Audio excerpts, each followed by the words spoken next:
am Beck, and it is already time for the end of year book tag. I'm a little bit nervous about the time of year because I want to read so much more and it feels like the year is so close to ending. If you want to see what I'm reading, I do weekly reading updates, so please like and subscribe if you would like to keep in touch with those.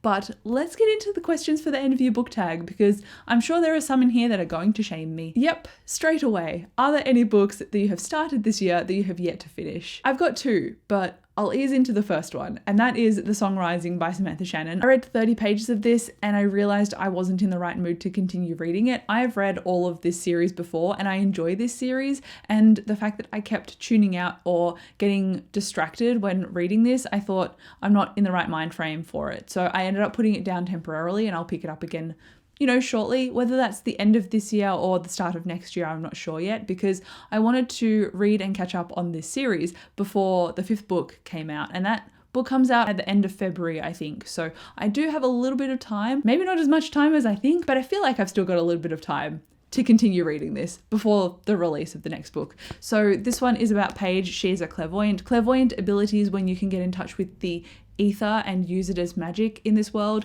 is a criminal act. So if you are a clairvoyant, you're technically a criminal in the eyes of Scion London. And at the beginning of the book, Paige is caught out by essentially the night police and taken away to this hidden city, and there she meets the Rephaim. The Rephaim are not human, they're otherworldly creatures that have come to London and this world through the netherworld, I think, and they're trying to rally and bring the clairvoyants to these different camps to train them up and essentially use them as fodder for these creatures known as buzzers, and buzzers attack people who have a clairvoyant energy about them. So in book 1, which is called The Bone Season, Paige is essentially trying to figure out how to escape from the city of Oxford and understand the Rephaim enough to fight back against them. And the reason that I'm feeling a little bit slumpy if I pick this up is because it's got so much world building and detail, and I love that about this series, but it also takes a very specific frame of mind to read it and absorb that detail and enjoy it rather than feel bogged down by it. And I was feeling bogged down by it because I wanted to feel like I was reading faster and it wasn't happening. So I finished The Mime Order, which was book 2,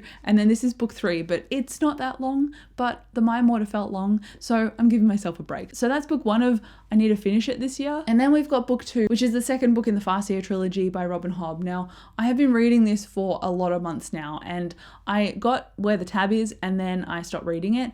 And I feel like I know why I stopped reading this. And that's because I've previously had a toxic job, which I've now left, and I'm in a much better place now. But this is a very emotionally heavy series. And again, this is a reread for me and I absolutely love it. But at the same time, I was in survival mode for the past year and a half. And now I feel like I'm recovering enough to actually go back and read this again. I just could not take the emotional damage on top of a toxic job. So now that I'm away from that, I can make enough mental room for Robin Hobb again and feel like I can really enjoy myself and spend the time reading it. Whether that's the end of this year or not, I'm really not sure. I want to reserve the end of this year for my reread of the Stormlight Archive, but that is answered in a later question, so I'll leave it for now. So as far as this goes, I don't know if I'll do it this year. I want to, but I don't know. Question 2 is, do you have an autumnal book to transition into the end of the year? Australia is weird in that it's becoming summer in December, so maybe I don't want to say transition into the end of the year with an autumnal book. It feels wrong. But during October and November, I don't really see as Christmas yet. So I'm going to count it as like autumn and Halloween just because of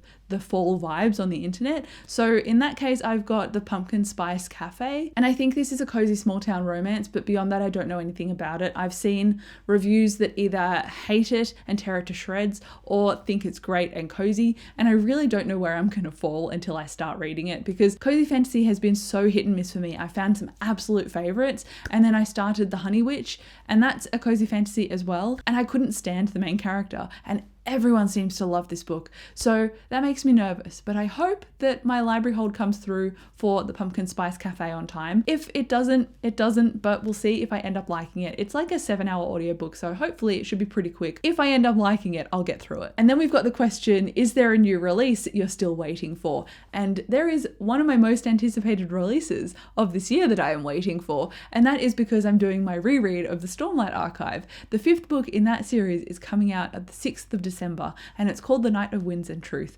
And it's basically going to be a conclusion to all of my favorite characters from me loving them for the past many years, and I am a little bit nervous, but I am having fun doing my reread. I'll link my separate reread videos down below because I'm summarizing all of my favorite moments and quotes in each of those videos, one video per book. And I'm glad I'm rereading it so I can get all the detail again before the last book, because there is a lot going on in this series and I love every minute, but it doesn't mean my brain can absorb it all when there are gaps between each release. Not long gaps, thankfully, because Sanderson's pretty on with releasing books in this series, but still, I have a lot to catch up on before that release comes out, so I'm really hopeful I can do it. The other anticipated release I've got doesn't come out until I think January. I don't know if it's mid or late January though, and that is Onyx Storm, which is a surprise because I read Fourth Wing and actually enjoyed it, and I enjoyed it enough to continue to Iron Flame, and I enjoyed that too. So I thought, okay, well, I may as well get excited for Onyx Storm. So I'll look ahead into January and get pumped for it. So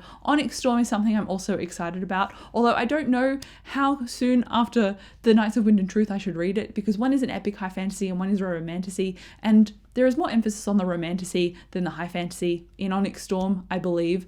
There has been so far in the first two, so I need to give them a little bit of distance from each other, otherwise I'll compare them, and that is not a good idea to do. Now, the answer to the next question seems quite obvious after just talking about what I have, and it says, what books do you need to read before the end of the year? And one of those would be Rhythm of War, because I'm obviously doing my reread of the Stormlight Archive, and I thought my reread of the Stormlight Archive is such a good idea because it gives me so much context before the last book comes out. Why don't I do it with my other anticipated release, Onyx Storm? So I thought, okay, I'll reread Iron Flame and Fourth Wing before the release of Onyx Storm. So I guess these three books are what I'm going to plan on reading before the end of the year. I can't think of any others, to be honest. Maybe the Robin Hobb book, like I mentioned, but I also don't want to put pressure on myself to finish it by the end of the year because Robin Hobb's books shouldn't be rushed, they should be savoured and enjoyed. See, this is what happens when you've got such a small TBR. I finished my TBR at one point during this whole year, and now I've got such a small to be read pile because I mostly visit my library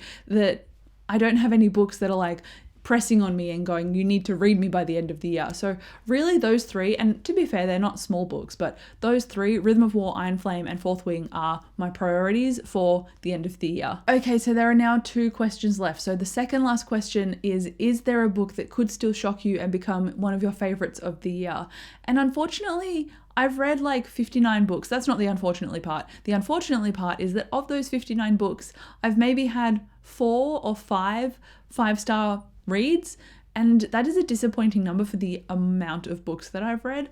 I've had some great and honorable mentions of 4-star books, and I will do a favorite books at the end of this year, but thinking of that video, I feel like it's going to be very short because I haven't really had much success. And like I said, because I've got such a tiny to be read pile, at least in person, and I listen to a lot of audiobooks and borrow from my library, I don't really have anything clocked as being my next favorite. If something is good, I will go out and buy it. And I actually did it with The Spell Shop because I was listening to the audiobook of this from my library and I thought, this is a 5-star book, like it's a new favorite, and it's a cozy fantasy that hit just right. So this one was one of the books that I would consider has surprised me already, and I probably don't have anything else that will surprise me at the end of the year, mostly because I'm doing rereads and borrowing from my library, and I don't anticipate that anything from either of those categories is going to massively surprise me. I could still be surprised. That is the definition of a surprise, but I don't feel like anything might come out of the wings that I roughly have on my radar already. That's just how it is sometimes. And then the final question is, have you already started making reading plans for next year? Of course, I make booktube videos. Of course I've got plans, but I also